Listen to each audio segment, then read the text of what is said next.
the Leviathan Chronicles, an audio adventure.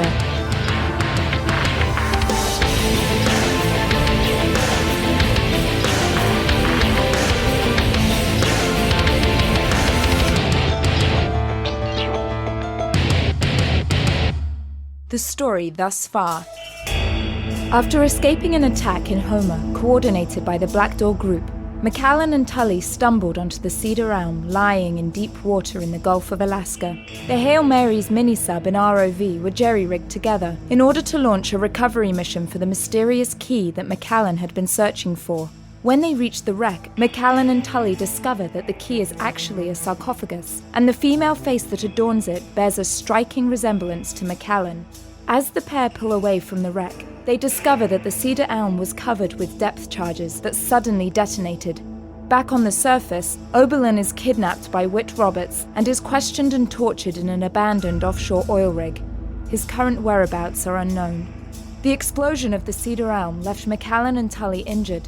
After manually inflating their lift bags, Macallan and Tulley began a rocky and perilous journey to the surface, where upon breaching, they found a strangely modified gunboat bearing down on them. Using one of the depth charges from the Cedar Elm that was lodged in the ROV, Tulley secretly maneuvered under the hull of the gunboat and activated the charge. With the threat of the gunboat eliminated, the gravity of their situation strikes Macallan and Tulley. They are floating dead in the frigid Alaskan water. With no options left, Macallan uses the communication device given to her by Anton and Othello, thus alerting them, and potentially others, to her location. And now, Chapter 7, The Key Within.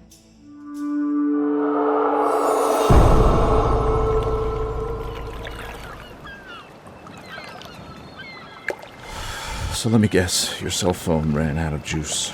I turned it on, pressed the call button, and then a series of numbers and symbols flashed on the screen, and then nothing. But it did seem like it had power for a second. Yeah, well, I don't think anyone is going to hear us out here. We're sort of in a dead zone. No pun intended. Seriously, Tulley, you must have something on board. A flare gun, a hand-cranked radio, a Snickers bar. We ate my last power bar about 6 hours ago. Are you much of a fisherman? Yes, the lady will have the pan-seared monkfish, and I'll have the shrimp scampi. I'd settle for a hot cup of coffee. Me too. I think we should head down below. This wind chill is starting to get serious. What if a boat passes by? It'll be dark soon, and we're only a few inches off the waterline. Nobody's gonna see us unless they're right on top of us. I mean, not until morning. Someone will see us in the morning. You sure? Yeah, I'm sure.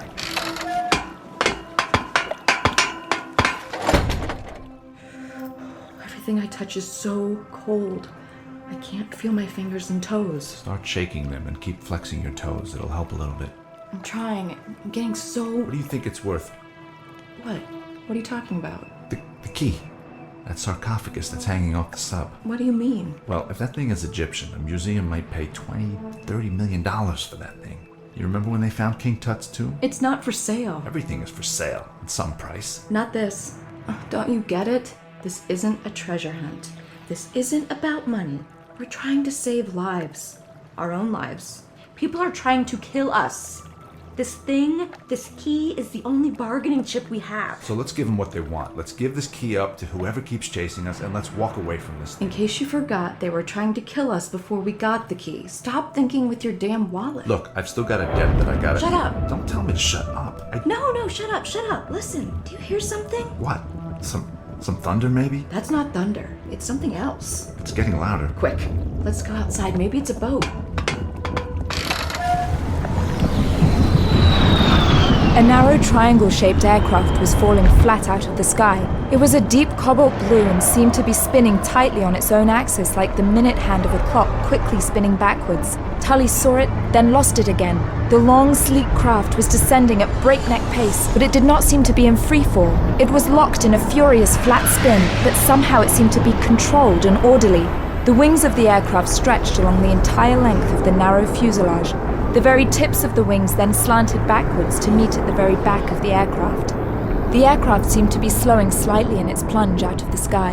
This was a relief to both Macallan and Tulley, because both were getting the distinct impression that this aircraft was about to crash right on top of them. As the plane fell closer, Macallan saw 3 circular vents uncover themselves on the underside of the craft, one under each of the wings, and the third located directly under the nose. When the plane was about 200 feet from the surface of the ocean, the interior of the circles began to spin violently, releasing a massive gust of force that sent seawater spraying everywhere. The hover fans underneath the ship slowed the aircraft's descent and rotation, and brought it to a complete stop mere inches above the surface of the water. With an abrupt surge of the engines, the plane gave the briefest of shudders and collapsed into the ocean, floating peacefully, giving it the impression of a floating island of deep blue sapphire. In the center of the plane, a long, rounded half-cylinder ran the length of the aircraft, tapering off at the plane's tail. Even though it now lay only 20 feet from the mini-sub, neither Macallan nor Tulley could discern any welds, rivets, or openings. Then, about midway down the spine of the aircraft, a hatch did appear. It slid to the left, into the body of the aircraft, and 2 tall figures in white flight suits emerged from within the aircraft. They walked out onto the wings of the floating plane as shallow waves of water washed onto their feet. The 2 men quickly surveyed the situation around and above them. When satisfied, the pair began an urgent walk towards Macallan and Tulley as they removed their flight helmets. Anton, Othello? You rang?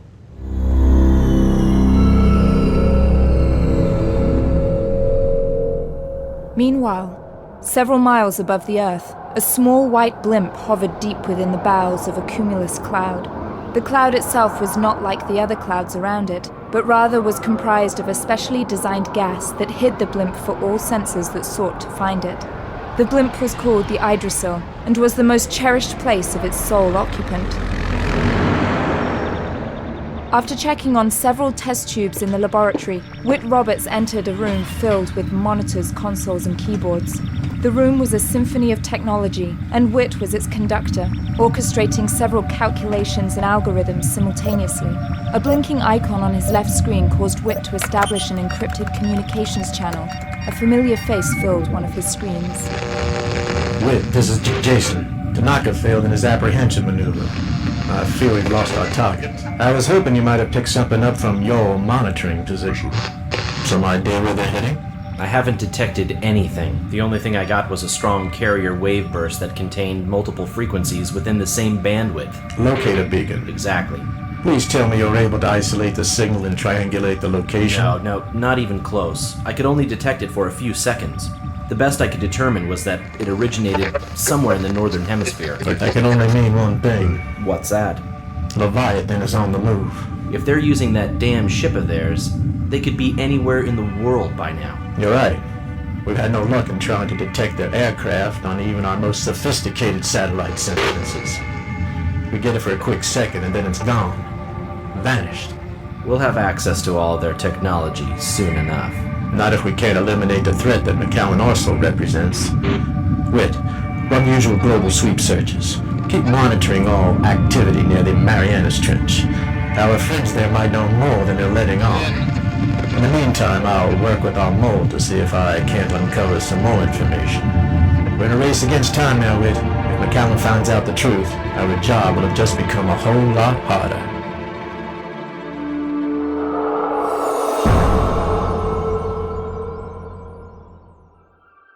Back in the Gulf of Alaska, Oh my god, Anton! Othello, you found us! I can't believe you found us! It would have been difficult without the locator device that we gave you.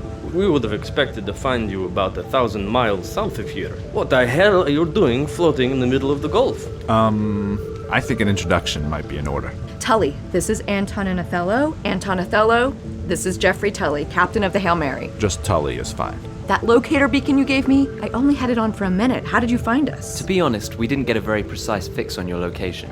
But we sent a polarized carrier wave back over the frequency repeater to initiate a recalibration of your triangulation software. What? We told your cell phone to shut off because we didn't want anyone else to discover your location. That's why Senshon didn't want us to give it to you in the first place. Too many people are looking for you, Macallan. The gunboat. They never said they wanted the key. The key! You obtained it! You bet we did. What is it worth to you? Who is this man in the fuzzy pink sweater? He's with me. Don't worry, he's cool. He just doesn't know when to quit sometimes. We got the key. It's hanging off the side of the sub. The ROV has it in its clamps. Well, we shouldn't waste much time. Let's get you two and the key on board as fast as possible. Half the world could come down at us at any time. That's why we went into glide mode and entered freefall over your location. We had to reduce our exhaust signature to diminish our heat profile. Yeah, it looked like you guys were going to crash right into the water. We were in complete control of our aircraft at all times. We executed a complex aeronautical maneuver that I highly doubt you... Hey, take it easy. I'm just admiring your ride. Well, we need to move the Admiration inside. We want to get out of sight as soon as possible. Out of whose sight?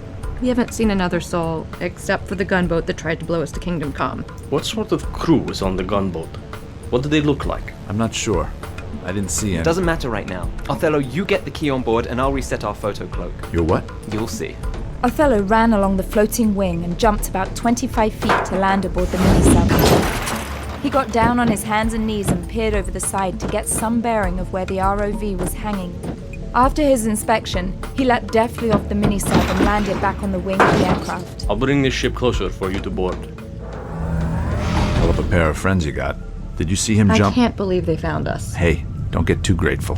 A few hours ago, you were telling me that these guys stuck you with needles. I know I said that, but my gut tells me they were trying to protect me. Look at our situation, Tulley. It's freezing. Our only protection from the elements is to climb down into the sub, probably before we slowly starve to death. We weren't gonna die, Macallan.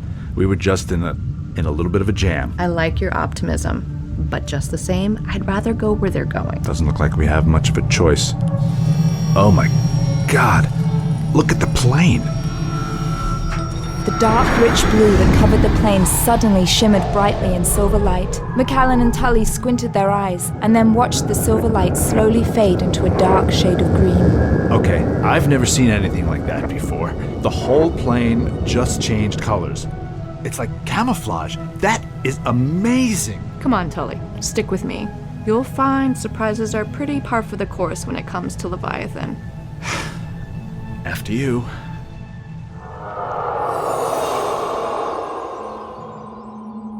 Inside the Condor, Macallan, Tulley, Anton and Othello had gathered around the sarcophagus in the cargo bay. Much to Macallan's surprise, Anton and Othello did not seem pleased.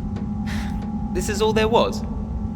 Did you check the entire wreck? This is not possible. In case you weren't aware, it sort of blew up on us. This has to be it. There was this greenish light all around it.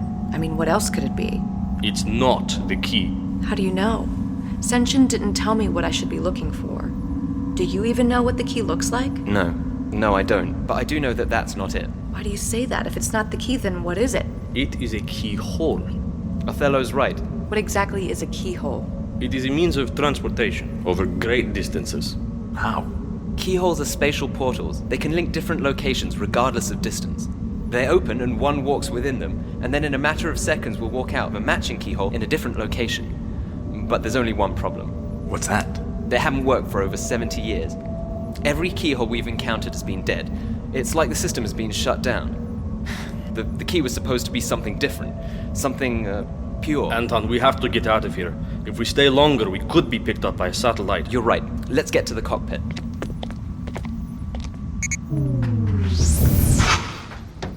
All hatches secure. We have the keyhole secure in the cargo hold. Initiating hydro scram mode. Engines are online and all power systems are nominal. So, how does this thing take off from the water? Do we hover up or take off fast like a seaplane? Vojemny человек. What did he say? Let's just say he was questioning your underlying assumptions. What do you mean? Captain Tulley, we're not going up. We're going down. What? Oh my god, we're sinking. Macallan felt the floor drop beneath her. Water began to pour over the cockpit window as the plane began to sink into the sea. Within seconds, the plane was completely underwater and descending rapidly before coming to a stop about 50 feet underwater. Looking upwards from the cockpit window, she could see the bottom of the mini-sub floating on the surface, as well as the long umbilical cord of the ROV in front of them. A school of sablefish swam by and looked on distractedly at this unusual intrusion into their domain before darting away. What kind of plane is this? It's called the Condor. It's a very unique aircraft that was built for the Leviathan group. It flies at over Mach 4 and also has some amphibious qualities, as you can see. I can't believe we're underwater. How deep can we go? Not very. This really isn't a submarine in the traditional sense. At least, not in our sense. But it does enable us to maintain a stealth profile, being discovered as a constant threat to us, and one that's becoming more difficult to deal with every day. As mankind becomes more technologically sophisticated, the Leviathan group has had to continually adapt to keep our existence secret. When we had an approximate fix on your location, we immediately scrambled to reach you before anyone could intercept the signal. We were supersonic at great altitude over the ocean directly above you. One of the features that makes the Condor unique is its braking system. We were able to go from Mach 4 to a complete stop in less than 30 seconds. The explosions we heard. A very advanced form of air brakes. And then, by maintaining a powerless glide spin directly over you, we would remain invisible to any heat tracking radar systems. Pretty amazing, but what about non-heat tracking radar? They certainly won't find us underwater. Not only have we literally cooled our jets, but we can cruise at close to 90 miles per hour as long as we stay above 100 feet underwater. Our plan is to put some distance between us and the location of the Cedar Elm before we become airborne. Won't satellites pick up something this big moving underwater? Our photo cloak system is highly adept at camouflaging our profile. The surface of the ship changes its molecular texture to reflect different parts of the light spectrum. By changing colors to blend with our surroundings, the Condor is very difficult to detect by even the most sophisticated man-made satellites. I didn't know there was another kind. Listen, what should we do about my mini-sub? Can we put some sort of tracking beacon on it so it can be retrieved later? I really don't want to leave it just floating out here. Of course not. I almost forgot. Othello reached over and pushed a button on the cockpit.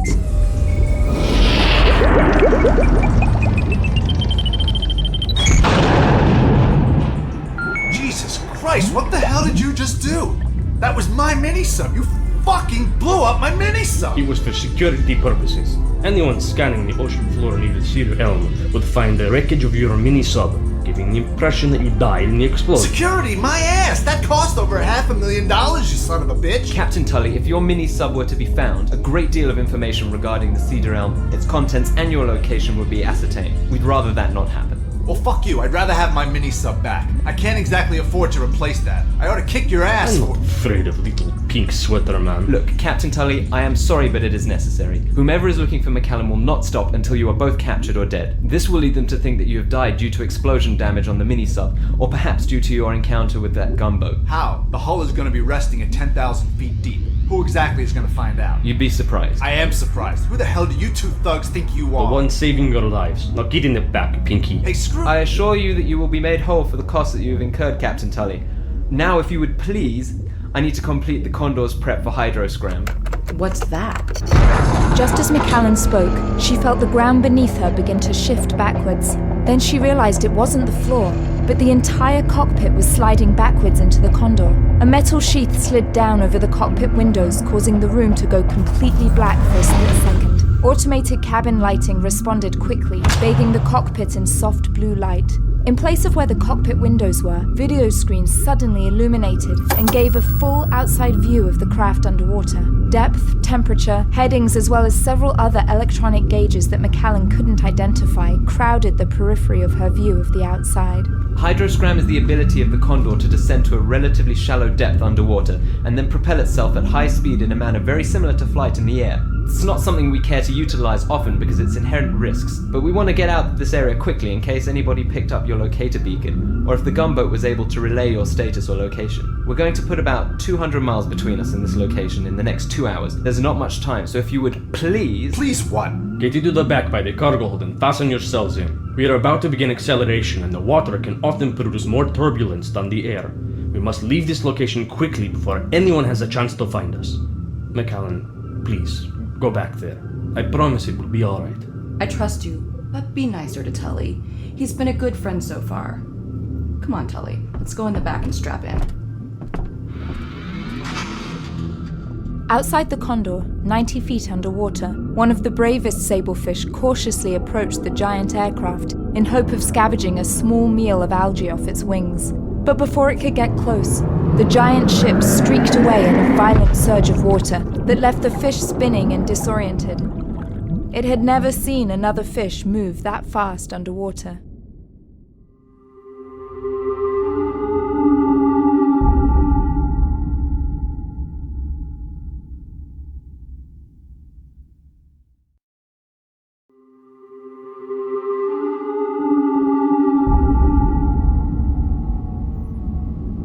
Tulley.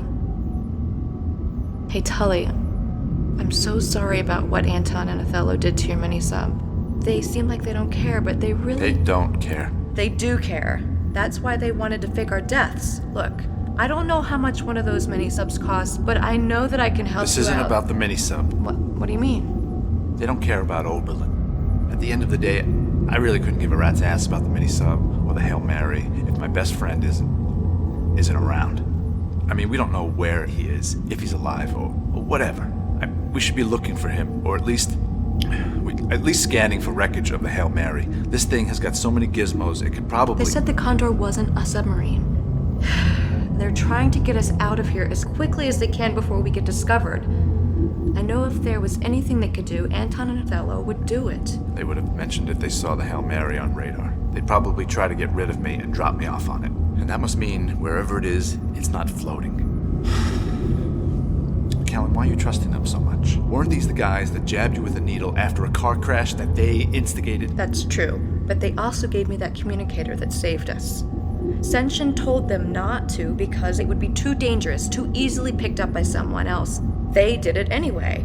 Look, I've never seen an aircraft like the Condor, but it's clear that they're using this to pick us up and get us out of here quickly because other people are looking for us and seem to want to kill us. We're in the middle of something dangerous, Tulley. You are in the middle of something. No, we are in the middle of something. I'm trying to save my Nana, as well as my own neck. And you're part of this too. Until we find Oberlin, until we find out what happened to him and who's responsible, you are in this too. I need you, Tulley, because I know I can trust you. You barely know me. Why do you... Because you're the only one who didn't come looking for me. I dragged you into this, not the other way around. That's how I know I can trust you. Yeah, well, I don't... Well, thanks, Macallan. Not many people have been thinking much of me these days. Aw. They just haven't seen you in that hot pink sweater. You know, I really gotta get rid of this thing. There's gotta be something else around here that I could put on. Here, I'll help you. Let's try to find something. I think I saw some storage containers over there by the main hatch. You check those and I'll search the metal crates under the seat. Finding anything? Nothing, just medical supplies. I don't get it. They said this thing is a keyhole? Tulley, you saw that thing glowing down there. Glowing in the pitch black water. I know, I saw it too. But look, maybe the rat tail fish were just mating or something. We don't know if... Oh, come on, Tulley. Look at this thing. It was calling us. We went up and down the whole wreck of the Cedar Realm, and we didn't see anything else. We didn't survey the whole wreck. But we didn't see anything else like this. Senshin said I'd know when I saw it, and I'm saying this has to be it. Do you have any sense of what these carvings say? They look like some sort of hieroglyphics. They might not even be words. I'm not sure. Macallan approached the sarcophagus tentatively. Her resemblance to the face was striking. Its lips were her lips. Its eyes were her eyes. She placed her hands on the face of the sarcophagus. Suddenly, the metallic eyes opened and stared. Oh my. Tulley, did you see that? The eyes opened. They're open now, Tulley. It's made of metal. How can it move like that? Yeah, I saw that. Jesus, it's like that statue is alive or something. Without warning, a seam made itself visible by running along the side of the sarcophagus. The seam began to widen, and then, as if breaking away, the entire front of the sarcophagus swung open to reveal an inner chamber inside. It was odd because Tulley could detect no hinge, and it seemed like the metal was bending itself open. Within the chamber, a compartment in the outline of a human body was clearly evident. I'm not an Egyptologist, but this doesn't seem like it was meant for burial. Why do you say that? Well, sarcophagi in Egypt were used as the burial vessels for the pharaohs in the noble class. They were often filled with treasure and gold that the elite would use in the afterlife. Can't take it with you. Yeah, well, that's not what they thought. Anyway, look at this. There's only room for one body. I don't follow. I mean, there's no room for any kind of treasure or riches. Plus, there's no body in it, Tulley. This can't be Egyptian. Maybe Anton was right. Maybe this is one of the keyholes. Who else was creating these sarcophaguses? Sarcophagi. Whatever. Really? Not sure. Hey, don't get too close to that thing. It's okay, I just want to see something. Macallan. I just want to see if there's room for... Yes. Oh my god. What is it? Breasts. Come again? Breasts. Tulley, look at the carve-out of the front part of the keyhole. It has an outline for women's breasts. Look doesn't make any sense. Why? Because breasts are comprised of soft tissue that would decompose quickly. This is meant for a woman who is alive. No, Macallan. Tulley, we've got to see what this thing is all about. We've got to see. Stay away from... Just keep an eye on me, Tulley. Before he could stop her, Macallan entered the sarcophagus and placed herself in the cavity within. As soon as her skin made contact with the surface of the mysterious vessel, the front violently swung shut, locking Macallan inside. She could hear no sound, feel nothing, and utter darkness surrounded her, until a light. A single point of light began to illuminate in front of her, then another, and another, until slowly there was a slight illuminating glow from within the tight confines of the cavity within.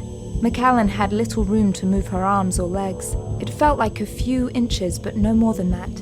It was as if this sarcophagus was custom-made for exactly her body. She could see that each point of light that had illuminated the space within seemed to have dimension. It was hard to make out and confusing, and as Macallan looked downwards at each of the countless points of light, she saw that they were not mere illuminations. They were needles that were growing out of the surface of the inside of the sarcophagus. Macallan struggled. She shook violently from side to side, but the sarcophagus gave her no room to move or breathe. She was trapped, the needles growing longer, until finally they shot out, into her, inside of her. And then, darkness.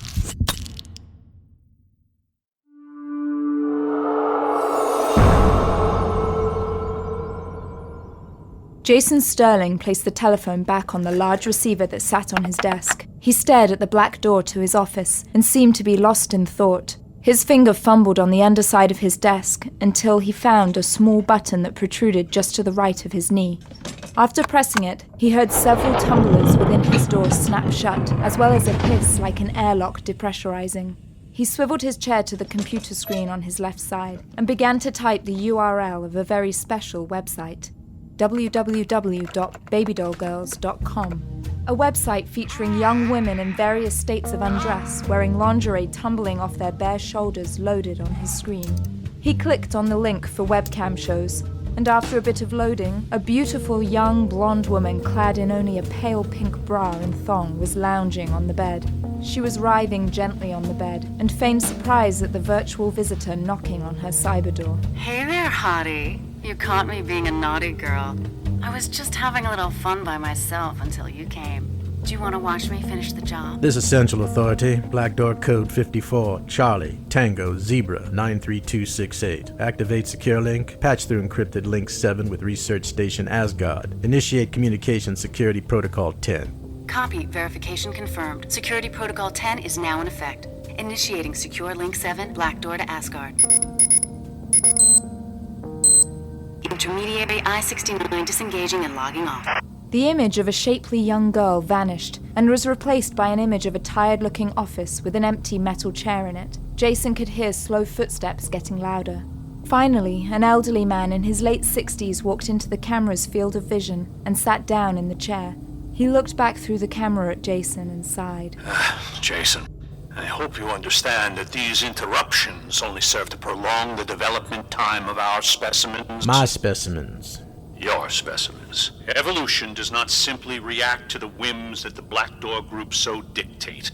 We are doing everything we can. I have reasons for inquiring about your viability studies. What is the current status of the lab rats? They continue to surprise us. How so? Jason, I can't even begin to describe it. I'm sure you've read my report. They have surpassed even our most ambitious predictions. But their bodies are still not stable. They still maintain the half-life of... How long? Jason, it's too I early. asked, how long? Approximately 3 hours outside of the incubator. I need 12 hours. We're nowhere close to that. Then you need to get close. We believe Leviathan has obtained their precious key. I thought it was a myth. The key exists. We believe so. The rebels have achieved the first step to their independence, which could mean the downfall of everything we stand for. How they did it is not important right now.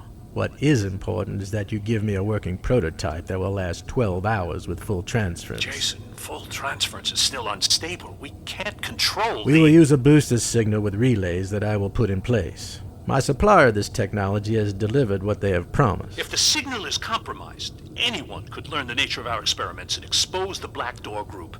Any leak could be Catastrophic, so I've been told. That risk is mine to take. You need to give me 12 hours, by any means necessary. We might be able to try a more powerful combination of radiation suppressants. Any means necessary. I will make every effort. What about your little henchman? How much does he know? You mean Whit Roberts? At this point, he's not fully aware of the scope of the operation. I've kept his role compartmentalized within the realm of information retrieval. However, he has proven to be exceptionally loyal and is very, very good in the field.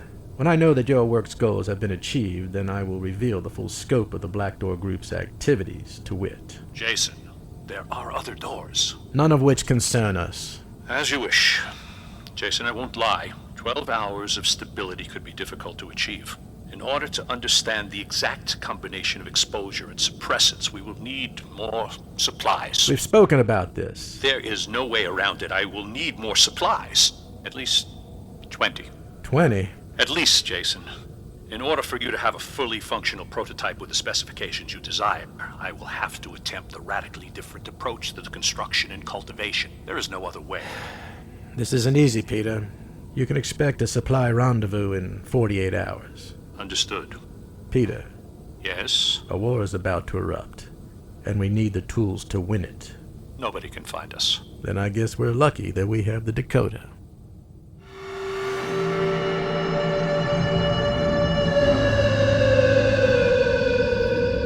Back on the Condor, Macallan, are you okay?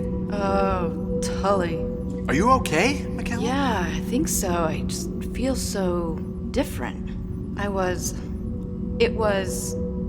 my god, Tulley, all these needles came out and stabbed me and went into me. Where?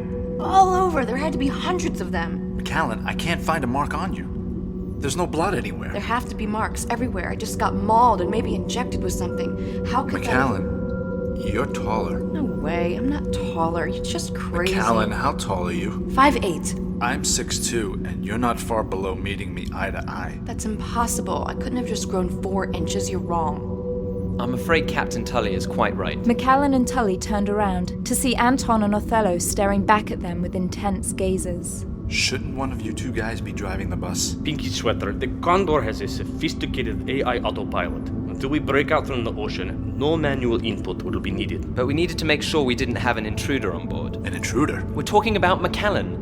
She's been somehow modified. Modified?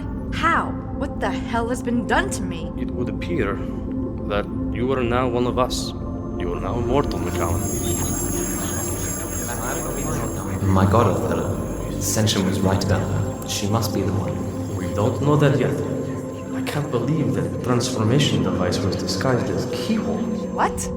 Immortal? I'm not exactly sure how this has occurred, but I'm afraid it's true. You are one of us now. Whatever occurred within the keyhole permanently altered your DNA. My suspicion is that device, that keyhole, was designed specifically for you. How the hell do you know that? You didn't even see me enter the sarcophagus. You weren't even in the room. Macallan, anyone who is part of Leviathan, any immortal, has the ability to attune. It's a sort of telepathy that allows every Leviathan member to communicate over great distances with any other. You can read each other's thoughts? It doesn't quite work like that. Attuning works more like mental bulletin board, where the thoughts and emotions of one individual can be shared with many. When one attunes, they can sift through the thoughts of thousands to find and communicate with that one person. You're very special, Macallan. You already had some of the mental properties of a Leviathan member, but it would appear that this keyhole has modified and amplified your latent abilities. How do you know that Because you spoke to us. What? You screened out. We both heard you in the cockpit. We first thought another Leviathan member had somehow infiltrated the Condor. It was as if someone other than you and the Pinky Sweater were in the aft of the ship. And now, here we are, able to attune with you, Macallan. But I don't know how to attune. I don't... Yes, you do, Macallan. You can hear me now, can't you? Yes. Yes, I hear you, but our lips aren't moving. Imagine a thought, or an image. Now throw it at me like a football, using only your mind. I'm trying. That's what you're thinking about? You haven't washed your hair in a week and are wondering if there's a shower on board the Condor. Well, if what you're saying is true, I wouldn't want to spend the rest of eternity with greasy hair. You're going to have a lot more to worry about than your hair. You are very special, Macallan. Why does everyone keep saying that? Keep saying what? What's going on? You are special because it is believed that you can lead us to a cure to the disease that has been affecting us. But there are some people, including Senshin and ourselves, who believe that there are forces at work that may not want us to be cured. You, Macallan, represent the best chance at stopping them. That's why you are being hunted. That's why some people want you dead. But we will never let that happen, Macallan. You are safe with us. Wait, just wait. What exactly am I supposed to do? And what kind of... Quick, Anton, we need to get back to the cockpit. We've reached the breakout point. What the hell is the breakout point? It's where the Condor breaks out of the ocean and resumes normal flight in the air. Please strap yourselves back in. Wait a minute, you haven't even told us where the hell we're going. Tulley's right, Anton. If I'm really immortal, and one of you now, you've got to start telling me everything that's going on. We're taking you to someone who can explain everything to you and answer all of your questions. And where exactly does that person live? India.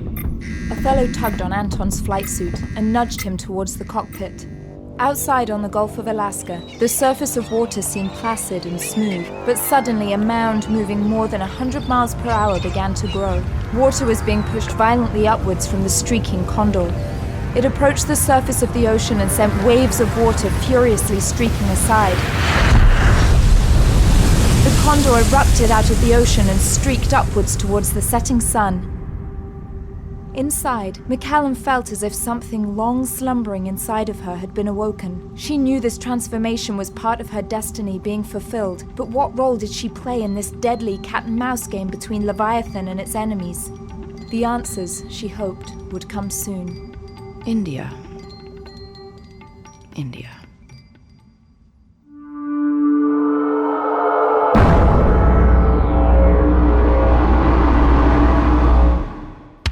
You have been listening to the Leviathan Chronicles. The Leviathan Chronicles was written and created by Christof Laputka, produced by Robin Shaw, produced and musical composition by Luke Allen, directed by Nobi Nakanishi. For a full list of cast and crew, or to purchase the ad-free director's cut, go to leviathanchronicles.com. Thank you for supporting us, and thank you for listening. To discover more podcasts set in the Leviathan universe, go to leviathanAudioProductions.com or follow us on Facebook or Twitter. Leviathan Audio Production.